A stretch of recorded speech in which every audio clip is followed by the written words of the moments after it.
Welcome all UPSC aspirants, हमारा खूबसूरत सा चैनल यूपीएससी वाला। और पीडब्ल्यू ने यूपीएससी वाला की शुरुआत की। हमने आपके लिए फुल फाउंडेशन कोर्स लेके आए, उसके बाद हम आपके लिए प्रीलिम्स के कोर्स लेके आए। और काफ़ी लंबे समय से आपकी ये डिमांड चल रही थी कि ऑप्शनल सब्जेक्ट के कोर्सेज कब आएंगे, क्या पीडब्ल्यू ऑप्शनल की तैयारी कराएगा, क्या यूपीएससी वाला में ऑप्शनल के लिए आप लोग टीचर्स लेके आएंगे, क्या वो कोर्सेज होंगे। तो आंसर इज़ येस, ऑप्शनल के कोर्सेज होंगे और वो स्टार्ट हो रहे हैं 3 जनवरी से। सो ऑप्शनल की क्लासेस यूपीएससी वाला की स्टार्ट हो रही है 3 जनवरी से पीडब्ल्यू के मोबाइल ऐप पे। अगर आपको ऑप्शनल की क्लासेस अटेंड करनी है तो आप पीडब्ल्यू के मोबाइल ऐप पे जाकर बैचेस सेक्शन के अंदर जाकर यूपीएससी सेलेक्ट करके अपने मनपसंद ऑप्शनल सब्जेक्ट की क्लास को सब्सक्राइब कर सकते हैं। अभी फेज़ 1 के अंदर जो ऑप्शनल सब्जेक्ट्स हम लोग लेके आए हैं इंग्लिश लैंग्वेज के अंदर, ध्यान दीजिएगा, इंग्लिश लैंग्वेज जो कि नॉर्थ इंडिया में हम लोग के पॉपुलर होती है, जहां मैक्सिमम बातें हम लोग की हिंदी इंग्लिश में मिक्स होती है, पर नोट सारे इंग्लिश में होते हैं, कंटेंट सारा इंग्लिश में होता है। उसमें जो अभी हम ऑप्शनल सब्जेक्ट्स लेके आए हैं फेज़ 1 के अंदर, वो है सबसे पहले हिस्ट्री जो कि लेंगे respected Alok S Jha sir, sociology जो कि लेंगे रिस्पेक्टेड शेखर सर, और पब्लिक एड जो कि लेंगे रिस्पेक्टेड मनोज दुबे सर। ये सारी ऑप्शन की क्लासेस आपकी 3 जनवरी से शुरू होने जा रही है पीडब्ल्यू के मोबाइल ऐप पे। और इसमें से हर एक ऑप्शन सब्जेक्ट का जो कंप्लीट कॉस्ट है वो सिर्फ 9,000 रुपये है। 9,000 रुपये में संपूर्ण ऑप्शन सब्जेक्ट की तैयारी होगी। लाइव क्लासेस होगी आपकी ऑप्शनल सब्जेक्ट्स की, आपका कॉम्प्रिहेंसिव स्टडी मटेरियल मिलेगा, आपको प्रीवियस ईयर क्वेश्चन का एनालिसिस होगा, आपको नोट्स मिलेगा। आंसर राइटिंग के लिए एक बहुत ही अच्छी व्यवस्था की गई है, एक टेक्निकल सोल्यूशन निकाला है जहां आप मेंस के लिए आंसर राइटिंग की प्रैक्टिस करोगे। आप आंसर लिख के हमें सबमिट कर दोगे, फिर हमारे टीचर्स और हमारे सब्जेक्ट मैटर एक्सपर्ट मैनुअली आपके आंसर्स को चेक करेंगे और चेक करके उस चेक्ड आंसर शीट को वापस अपलोड करेंगे, जिसको आप देख सकते हो कि आपने कहाँ गलती की है, क्या मिस्टेक्स हुई हैं। जिस तरह से स्कूल्स में कॉलेजेस में आपकी आंसर शीट चेक होती थी, ठीक उसी तरह से यहाँ पे आंसर चेकिंग भी होगी। इसके साथ साथ आपके रेगुलर डाउट सेशंस भी होंगे, है ना, जहाँ जहाँ आपका टॉपिक खत्म होगा वहाँ वहाँ आपके रिस्पेक्टिव टॉपिक के एंड होने के बाद डाउट सेशन होंगे। तो जैसा कि आपको अलग सर ने वीडियो में बताया कि हम आंसर राइटिंग सॉल्यूशन लॉन्च कर चुके हैं और इसके लिए आपको लॉगिन करना है हमारे वेब पेज पे। उसके बाद सारे बैचेस दिखते हैं, लेकिन आपको जाना है स्टडी पे और यहाँ पे जाना है आपको माई बैचेस में, जहाँ पे जो आपने बैच खरीद रखा है वो आ जाएगा। और अपने बैच पे जाने के बाद लेट स्टडी पे क्लिक करना है और फिर आपको डिस्क्रिप्शन, क्लासरूम, टेस्ट सीरीज ये ऑप्शंस दिखेंगे। आपको क्लिक करना है सब्जेक्टिव टेस्ट सीरीज पे और जो क्वेश्चन पेपर दिखे उस पर क्लिक करना है। और अब यहाँ पे आपको व्यू क्वेश्चन पेपर का ऑप्शन आएगा, जहाँ पे आप क्वेश्चन आराम से पढ़िए, कितने मार्क्स का है, कितने वर्ड्स लिखने हैं, ये यहाँ पे लिखा रहेगा। आप चाहें तो ये क्वेश्चन पेपर डाउनलोड भी कर सकते हैं और आराम से इस क्वेश्चन पेपर को पढ़ सकते हैं। उसके बाद आपको वो क्वेश्चन का आंसर लिखना है एक अलग पेज पे। उसके बाद उसकी फ़ोटो खींच के उसको पीडीएफ में कन्वर्ट करके यहाँ पे अपलोड करना है। ध्यान रखिएगा डॉक्यूमेंट का साइज़ 25 MB से ऊपर ना हो। अब यहाँ पे मैंने पहले से एक आंसर लिख रखा था, तो मैंने सबमिट योर आंसर पे क्लिक करके अपनी स्टूडेंट कॉपी यहाँ पे सेलेक्ट करके अपलोड कर दिया। मैंने यहाँ पे सबमिट क्लिक किया। अब उसके बाद यहाँ पे जब तक मेरा आंसर इवैल्यूएट नहीं होता है तब तक नीचे रेड कलर से लिखा रहेगा your evaluated answer sheet will be uploaded soon. और हाँ, जो आपने आंसर अपलोड किया है आपको अगर देखना है तो आप वो व्यू कर सकते हैं और आप चाहें तो वो आंसर आप डाउनलोड भी कर सकते हैं। अब यहाँ पे आंसर इवैल्यूएट नहीं हुआ है, बट जब ये इवैल्यूएशन पूरा हो जाएगा ये अपने आप ग्रीन हो जाएगा और यहाँ पे लिख के आ जाएगा your answer sheet has been evaluated, you can check your result here. और अब आप व्यू पे क्लिक कर सकते हैं। यहाँ पे आपको मार्क्स दिख जाएंगे और अपनी इवैल्यूएटेड आंसर शीट दिख जाएगी। आप व्यू पे क्लिक करिए और कहाँ पे गलती की है, कहाँ पे क्या मिस्टेक है, उसको मार्क करके इवैल्यूएटर हमारे बारीकी से बताएंगे आपको और आपको मार्क्स भी देंगे जो कि यूपीएससी स्टैंडर्ड के हिसाब से होगा। आप ये इवैल्यूएटेड आंसर शीट डाउनलोड भी कर सकते हैं अपने रेफरेंस के लिए, ताकि आप इसको बाद में फिर से देख सकें कि क्या गलती की थी आपने। और मॉडल आंसर भी आप देख सकते हैं कि यूपीएससी के स्टैंडर्ड के हिसाब से इस क्वेश्चन का क्या आंसर होना चाहिए था। आप चाहें तो ये मॉडल आंसर डाउनलोड भी कर सकते हैं। तो कुछ इस तरह से हमारा आंसर राइटिंग प्रोग्राम काम करेगा। Thank you. तो चलते हैं डिटेल में बात करते हैं हर एक एक्सपीरियंस फैकल्टी से, हर एक एक्सपीरियंस जाने माने टीचर से जो आपके ऑप्शनल के सब्जेक्ट से आ लेंगे। And I am today very much excited as well as I feel honoured कि ये सारे इंडस्ट्री के एक्सपर्ट्स पीडब्ल्यू के साथ जुड़े, और and I feel honoured that they are associated with UPSC वाला। तो सबसे पहले we are going to the one of the most famous optional subject and that is history, जो कि लेने वाले हैं respected Alok S Jha sir, who is graduated from Delhi university in history, जिन्होंने 1 लाख से ज़्यादा सिविल सर्विस एग्ज़ाम के एस्पिरेंट्स को मेंटर किया है।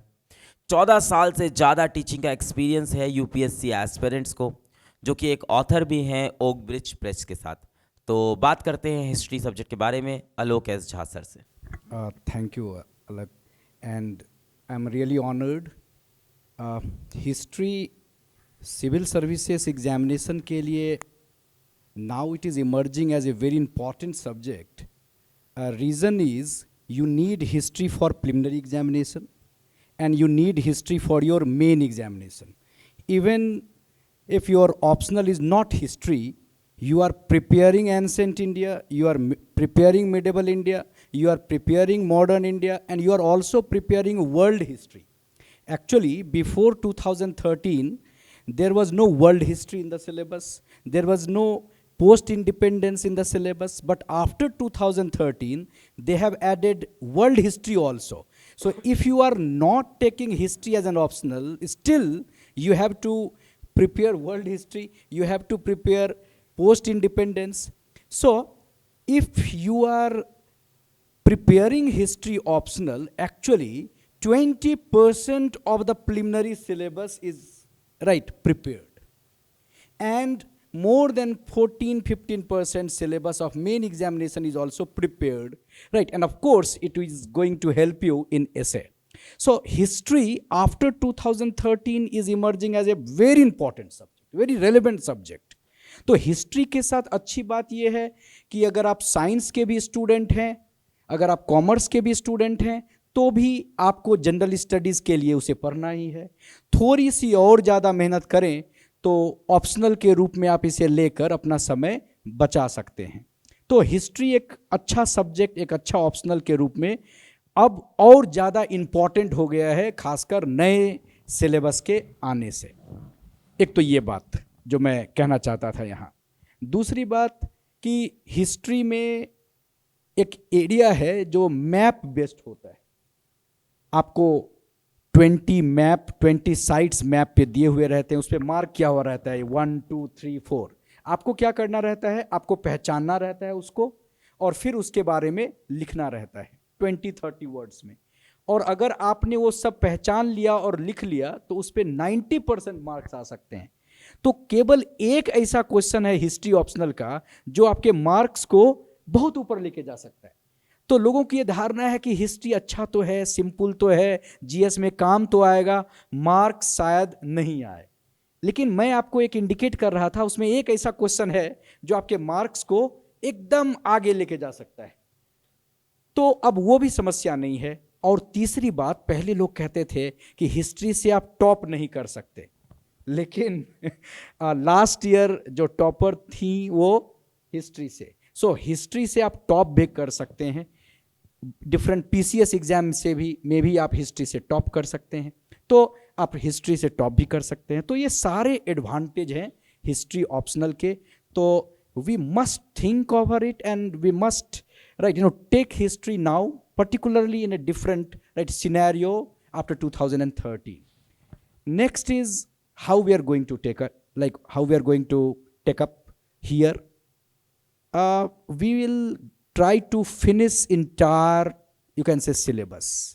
ऐसा ना सोचें आप कि हम लोग केवल कुछ एरिया, हिस्ट्री का भास्ट एरिया है, पता नहीं हम लोग पूरा करेंगे या नहीं करेंगे। ऐसा कुछ नहीं होने वाला है। हम लोग पूरा सिलेबस कवर करेंगे। कुछ पेरिफेरल एरियाज जो हैं, जो पूछे जाते हैं, वो कवर करेंगे। जैसे मिडिवल इंडिया में they have mentioned a home kingdom. So naturally we don't prepare Ahoms, we prepare Marathas, we prepare Mughal, we prepare Sultanate, and we ignore topics like a home kingdom. but they are asking question on a home. So in our lectures also we will try to incorporate those areas which are considered as, right, you can say peripheral areas. तो हम पूरा syllabus cover करने वाले हैं, हम class के अंदर proper class notes बनवाने वाले हैं, हम लोग टेस्ट लेने वाले हैं, हम लोग टेस्ट को राइट चेक करेंगे, डाउट सेशन लेंगे. तो हम लोग ऐसा कुछ नहीं करने वाले हैं जिससे आप कहीं भी ये महसूस करें कि हम लोग जल्दबाजी में हैं या हम लोग जैसे तैसे फिनिश कर पा रहे हैं. हिस्ट्री ज़रूर बड़ी सब्जेक्ट है, लेकिन हम लोग उसको बड़े ही प्रोफेशनल तरीके से उसको फिनिश करेंगे. और मैप के लिए भी हम लोग ध्यान देंगे. मैप हमारा इस ट्रम्प कार्ड होगा. मैप इसलिए ट्रम्प कार्ड होगा क्योंकि राइट हम उसी के बदौलत ज़्यादा से ज़्यादा स्कोर कर पाएंगे. तो और मैटर भी हम लोग साथ साथ देते जाएंगे. क्लास नोट्स भी होगा. क्लास नोट्स भी बेसिक पॉइंट्स, राइट, जैसे साइंस के स्टूडेंट करते हैं, हर एक टॉपिक पे कुछ बेसिक पॉइंट्स होता है, तो हम लोग उस बेसिक पॉइंट्स को भी काम करते जाएंगे. एक समरी हर एक टॉपिक का भी हमारे पास होगा. तो हम लोग इस इतने बड़े सब्जेक्ट को बड़े प्रोफेशनल तरीके से उसी समय में, जितने समय में आप बाकी ऑप्शनल करते हैं उतने ही समय में हम लोग कर पाएंगे. और रेलेवेंट होगा. अगर आप हिस्ट्री ऑप्शनल के बारे में सोचते हैं तो आप हमेशा सोचिए कि प्रीलिम्स में हमें एडवांटेज होने वाला है.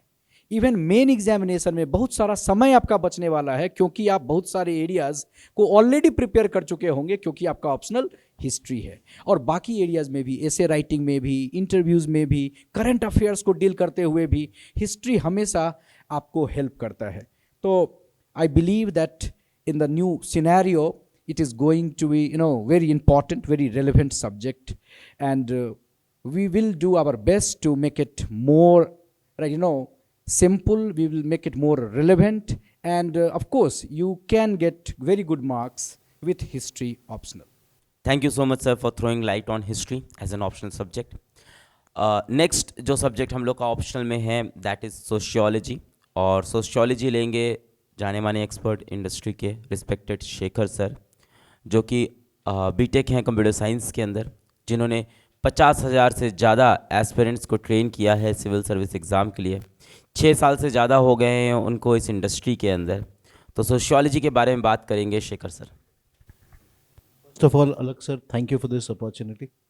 And I'll speak about the subject briefly, but before that, I would like to highlight एक major issue जो कोई भी सिविल सर्वेंट या सिविल सर्विसेज का एस्पिरेंट वो फेस करता है, is about how to choose your optional. Now please try to understand this. ये जो क्वेश्चन है ये बहुत बड़ा क्वेश्चन होने वाला है. क्यों, उसको समझिए. और उसके लिए आपको अपने नेचर ऑफ द एग्जामिनेशन और उससे भी पहले नेचर ऑफ द जॉब समझना होगा. You will become a civil servant in future and you have to take crucial decision. Trust me, UPSC academic knowledge नहीं मांग रहा है. अगर ऐसा होता तो PhD रखता criteria. Have you ever thought so? What they are looking for is civil servant aptitude. Bharat एक यूनिक देश है और इसके अपने यूनिक challenges हैं. Understand that. Resource mobilization is a challenge. Limited resource में the essence of civil services is that within that limited resource, you have to learn delivery of public services. Exam exactly ऐसा है. बच्चे कहते हैं कि exam vast है. क्यों vast है? कभी ये सोचो.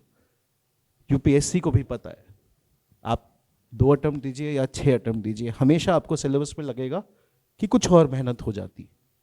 But point is that within that resource that you have, I mean, created for you, how well you're able to mobilize that and how good you are at decision making.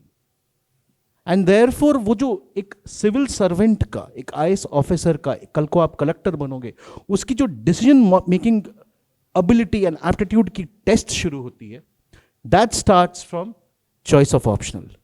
क्योंकि general studies एक ऐसा domain है जहां UPSC ने आपके ऊपर syllabus थोपा है, बट ऑप्शनल में बोलता है ball is in your court, it is your choice. So तुम बताओ बेटा कि तुम किस्मत तोड़ो हो, फिर हम तुमको बताते हैं कि तुम कितने पानी में. That's the game. Secondly, briefly I would like to speak on how to choose an optional. Trust me, बहुत सारे बच्चे आते हैं मेरे पास, मुझे कहते हैं सर सोशियोलॉजी लेना है. क्यों बेटा? ट्रेंड है, इससे आईएएस बनेंगे. बेटा, I want to make one thing clear to you guys. Optional बच्चे को इंपॉर्टेंट नहीं बनाता है, बच्चा ऑप्शनल को स्टार ऑप्शनल बनाता है. Be clear about that. It is not we who make you, it is you and your success who makes us. Similarly, it is your success that will make an optional successful.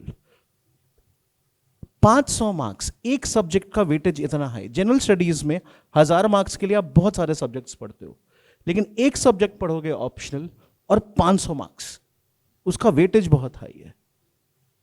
Have you ever thought कि अगर उस subject में आपको interest नहीं है, inclination नहीं है, तो आप उसके साथ घंटों बैठ सकते हो? Think that. अलग सर खुद कह रहे थे कि ज्योग्राफी में मेरा इंटरेस्ट नहीं था बट फिजिक्स में इंटरेस्ट था. मेरे ख्याल से आपको 12 घंटे भी आदमी फिजिक्स पढ़ने को बोल दे, you will be attached to that. तो सबसे पहले you understand this. Optional should be interesting for you. You know some level of connect with the subject matter and do not. बिल्कुल मत सोचो कि आप ह्यूमैनिटीज बैकग्राउंड से आ रहे हो या फिर आप टेक्निकल बैकग्राउंड से आ रहे हो, नॉन ह्यूमैनिटीज बैकग्राउंड से आ रहे हो या साइंस बैकग्राउंड से आ रहे हो. स्पेशली हिस्ट्री, जैसे सर ने बोला, one of the most interesting subjects. Likewise, now I'll come to my subject, which is sociology.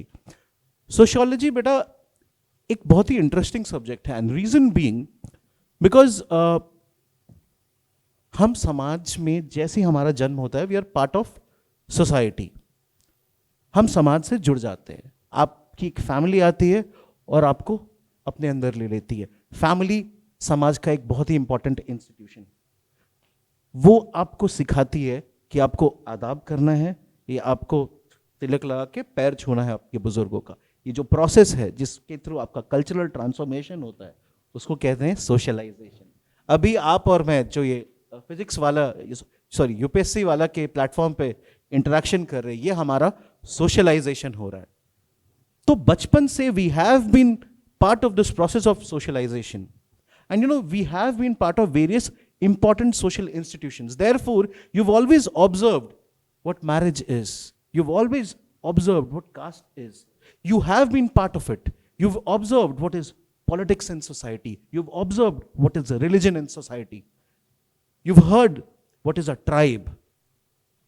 Right? You've heard what is village. But sociology, जब हम as an academic discipline पढ़ते हैं, तो we try to understand कि उसका academic orientation क्या है. And आपको बहुत सारे फैक्ट्स वो उससे रिगार्डिंग पढ़ने पड़ते हैं. Reason being because sociology is science of society, and because sociology is science of society, its approach is scientific. It is systematic and scientific study of society. बहुत सारे बच्चे मुझे आज तक मिले हैं जो फियर दिखाते हैं कि सर थिंकर्स याद नहीं होते हैं, ह्यूमैनिटीज़ के सब्जेक्ट में रट्टा मारने की मतलब हमें प्रॉब्लम होती है. हमारा वो अप्रोच ही गलत है. Trust me, sociology is extremely technical subject.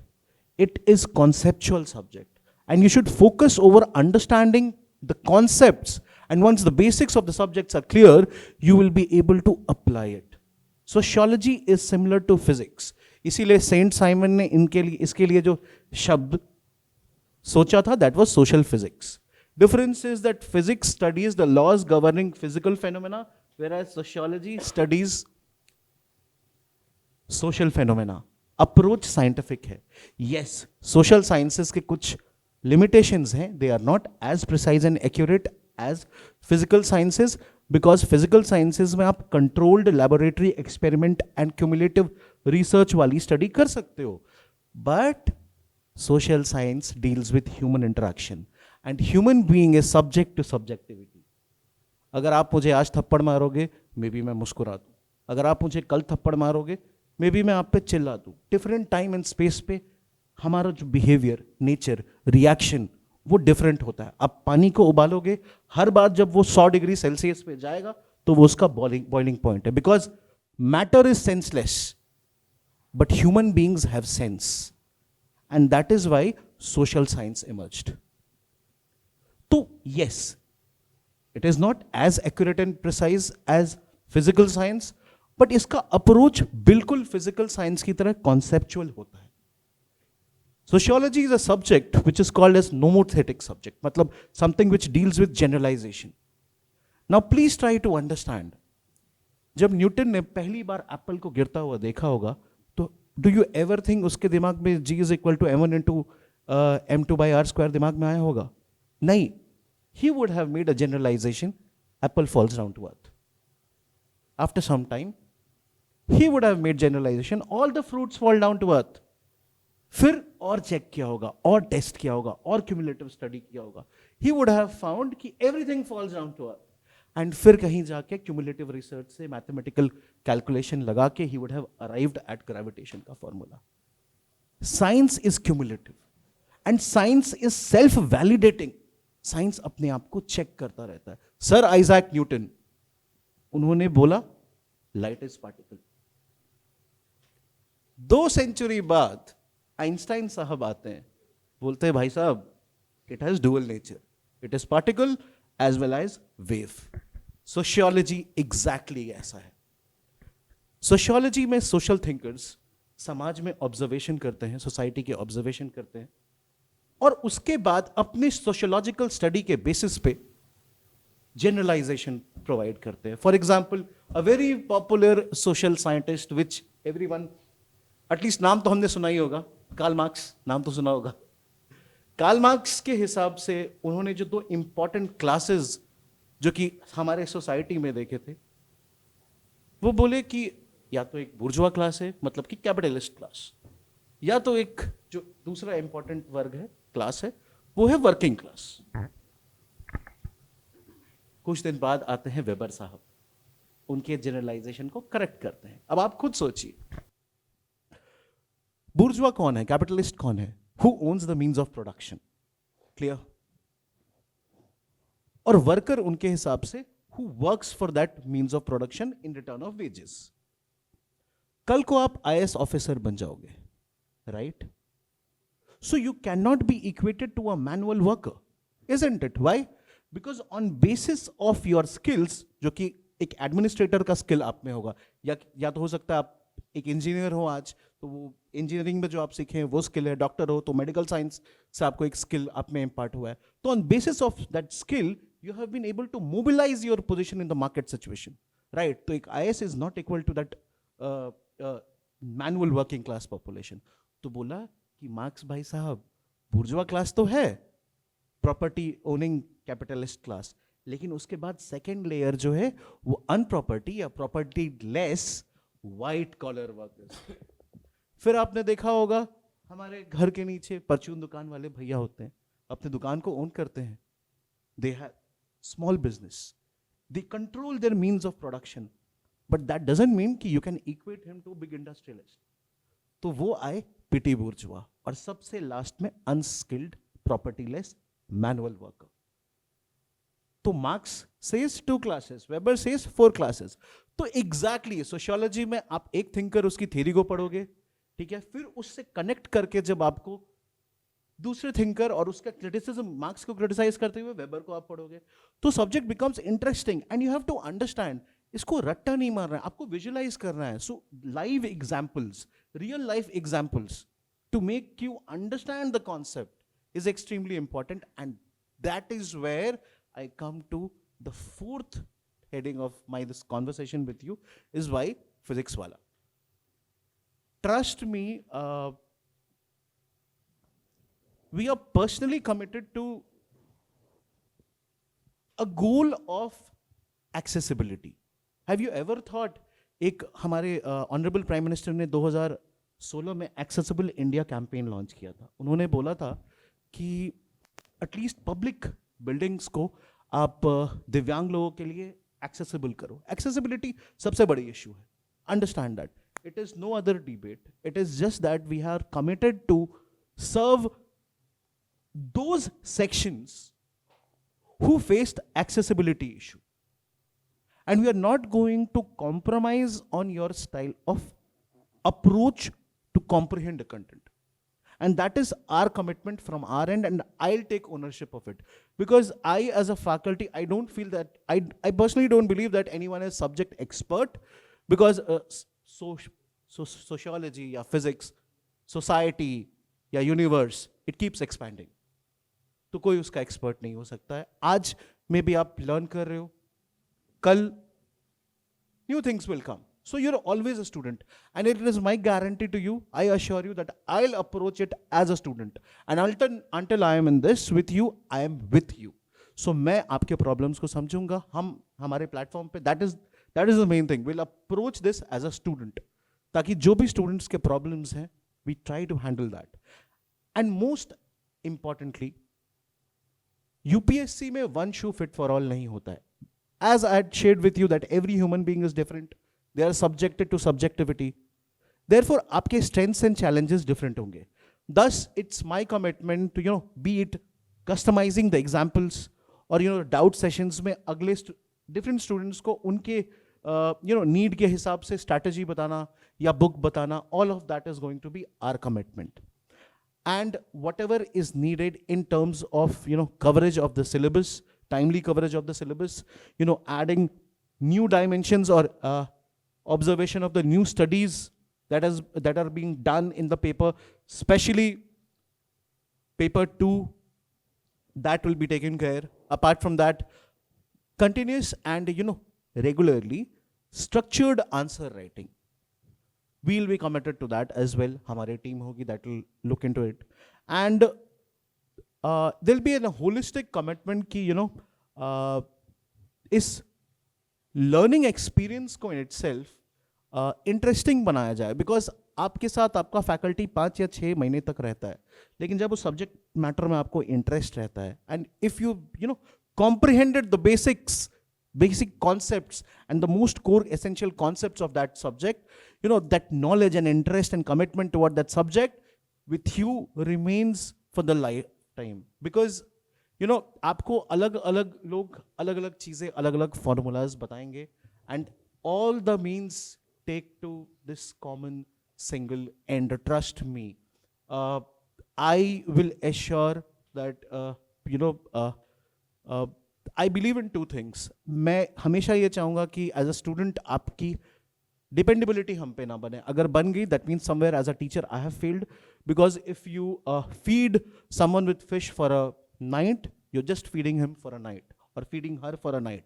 But if you teach them how to catch a fish, you feed them for lifetime. ताकि आपका faculty जब आपके बगल में ना हो, still you are in this integrated with the the process of the preparation, because it's time taking process, and persistence is something that you will require. लेकिन जब आप interest with the subject वो एक developed हो, तो आप process में ना deeply integrated रहते हैं, and then exam and the process will become easy because you will start enjoying the journey.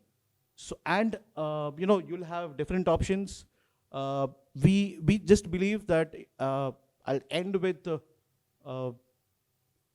great Harivansh Rai Bachchan's famous poems, 4 पंक्तियाँ उसकी, कि अलग अलग स्ट्रैटेजी आपके पास आएंगी, कौन से ऑप्शनल को लें, कन्फ्यूजन्स आएंगे, बहुत सारे क्वेश्चंस आएंगे. सर ये थिंकर लिखे, वो थिंकर लिखे, कैसा थिंकर लिखे, सर ले नहीं ले, ये करे वो करे, बहुत सारे कन्फ्यूजन्स आएंगे डिसीजन मेकिंग में. हमेशा उनकी पंक्ति को याद रखिएगा, मदिरालय जाने को पथ से चलता है पीने वाला, किस पथ जाऊं असमंजस में है वह बोला बाला. अलग अलग पथ बतलाते हैं पर मैं यह कहता हूँ, राह पकड़ तू एक चला चल, पा जाएगा Madhushala. And I promise you that physics wala from its end is going to be that path for you. That's all. Thank you. Thank you, sir. Thank you so much, sir, for briefing that out. और हमारा next optional subject जो होगा वो है public add, और public administration ले रहे हैं जाने माने expert respected Manoj Kumar Dubey sir, who is post graduate in public administration, जो कि खुद यूपीएससी इंटरव्यू में 2 बार अपीयर कर चुके हैं, 1 लाख से ज़्यादा सिविल सर्विस एग्ज़ाम के एस्पिरेंट्स को मेंटर कर चुके हैं, 14 साल से ज़्यादा यूपीएससी एस्पिरेंट्स को वो गाइड कर रहे हैं, पढ़ा रहे हैं, और पब्लिक एड उनकी स्पेशलिटी है। जानते हैं पब्लिक एड के बारे में कि कैसे इस कोर्स के अंदर इस रिशूट कि कैसे इस ऑप्शनल के कोर्स के अंदर 3 तारीख से सर पब्लिक एड को आगे लेके जाएंगे। Thank you, sir, for saying such a great thing. Let me start with UPSC. And when we talk about UPSC, so before starting with this topic, it's a great pleasure to everyone. Those who are there in the village itself, rural area also, that earlier, though they were having a dream that I have to penetrate UPSC, but somehow or the other, with financial constraint, they failed to do so. But now their dreams will come true with this UPSC wala. And further I would say, एक बहुत छोटी बात कहूंगा आप लोगों से कि हमारे यहाँ जितने भी मेंटर बैठे हुए हैं, चाहे वो ऑप्शनल लें, whether he takes optionals or general study subjects, but एक छोटी सी बात याद दिला रहा हूं आप लोगों को कि बहुत बड़ा हमारे रिलीजन में एक एपिक है जिसको कहते हैं महाभारत, एंड होपफुली सभी जानते होंगे। तो उस महाभारत में पांडव जीत गए, दैट इज वेरी ट्रू, किंतु सारा श्रेय अर्जुन को जाता है। ऐसा नहीं था कि वो बहुत अच्छा धनुष चलाता है तो वो जीत गया, नहीं, उसका मेंटर इतना अच्छा था कि उसको इतने अच्छे से गाइड किया कि वो महाभारत में एक नया हिस्ट्री क्रिएट किया। वही चीज, the same thing the UPSC वाला is planning to create from our side, and it can only be done only and only with the participations of yours, and already there are huge response from it. Now from my side, if I would say that why would we opt public administration, तो जैसे हमारे sir ने कहा, sociology के sir ने कहा कि optional choose करना बहुत एक डायलेमा होता है, और ये बात भी सही है कि मैं उसको थोड़ा और आगे बढ़ाता हूं, और नॉर्मली आप लोग सुनते भी होंगे कि ऑप्शनल चूज करना एक समझिए कि आप इस करियर के लिए आप अपने लाइफ पार्टनर को चुन रहे हैं। You are opting a wife, अगर आपकी वाइफ ठीक है तो चलो यार जिंदगी कट गई, अच्छी हो गई, अगर गलत हो गई तो whole life you will suffer. तो यही चीज हमारे ऑप्शनल के साथ भी है कि अगर आप ऑप्शनल अच्छा ले लिए तो नो डाउट, अच्छा का मतलब ये नहीं है कि हमको अच्छा लग गया, अच्छा का मतलब ये होता है कि you have an interest on it, and with that interest if you go through it, definitely you will achieve your target. And why would we opt public administration? There are so many general study subjects, and that general study subjects including essay paper, we are having 1250 marks, and if you go through it, even it's history, geography, science and technology, every subject about general studies, there are conventional areas, statics areas हैं, उसमें आपको जानकारी रखनी है। उसके साथ साथ you have to be very contemporary, current affairs के साथ if you are assimilating the things, उस कॉन्सेप्ट को आप करंट अफेयर के साथ एसोसिएट कर रहे हैं तो nobody will stop you. Make things very clear. So is the case. So is the case for public administration. बहुत लोग कहते हैं सर पब्लिक एडमिनिस्ट्रेशन में नंबर नहीं आता, नंबर क्यों आएगा? पब्लिक एडमिनिस्ट्रेशन के पेपर 1 में it's the thinkers and administration. Since you want to get into the administration, आप एडमिनिस्ट्रेशन में जाना चाहते हैं तो आपको जाने से पहले बहुत सारी चीजें जानकारी दी जाएगी। पॉलिसी कैसे बनती है, पॉलिसी कैसे इंप्लीमेंट होता है, अच्छा करप्शन कैसे हो रहा है सर, ये सारी चीजें जो हमारे डे टू डे लाइफ में टच होगी, वो सारी चीजें हम लोग इस ऑप्शनल के थ्रू जान पाएंगे कि sir this are the issues, अच्छा ये इश्यूज है। एंड हम हमेशा क्यों बात करते हैं कि सर हम एडमिनिस्ट्रेशन को करप्ट फ्री करेंगे, व्हाई ऑलवेज वी से? देखिए 1990 से पहले public administration different phase India में, 90s के बाद डिफरेंट फेज। और अगर आप ये सोच रहे हैं कि यार पब्लिक एडमिनिस्ट्रेशन में बहुत सारे थिंकर है, बहुत पढ़ना पड़ेगा, डोंट फॉरगेट कि कोई एक मुझे ऐसा ऑप्शनल बता दीजिए जिसमें आपको थिंकर नहीं होंगे।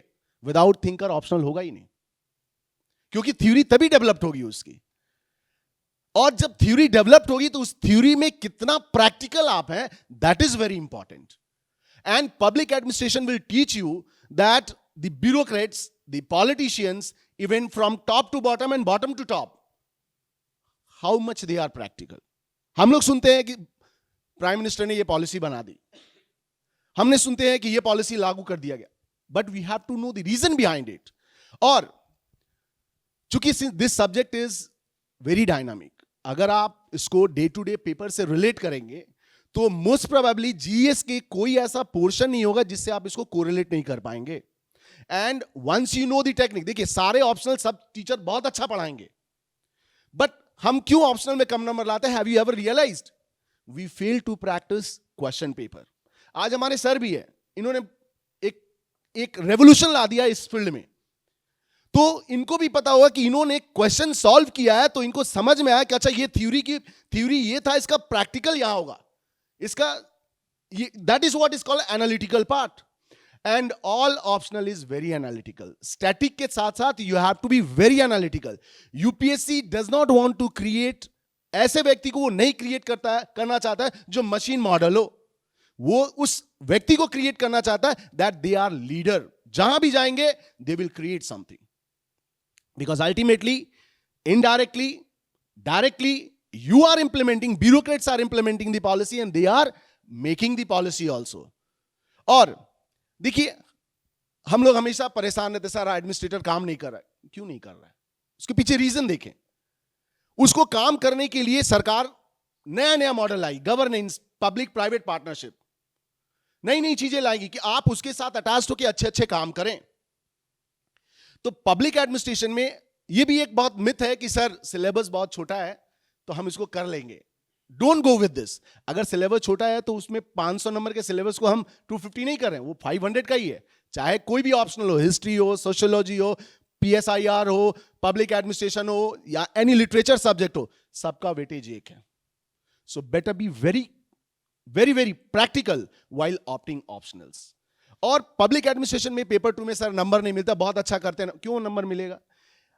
लोगों के the aspirants they thinks that कि सर पेपर 2 क्या है? पेपर 2 सर हम लोग जनरल स्टडी पेपर 2 पढ़ते हैं, पॉलिटी है, उसी को यहां लिख देंगे. It's not like that. अगर वही रहता तो इसमें उसको इस अंदाज से नहीं डाला जाता, उसमें चेंजेस चाहिए. That is what you require. और at the end what I will say that together we can and we will make a difference once you go with UPSC wala and you will feel the difference. Thank you. Thank you so much sir for throwing light on public ad.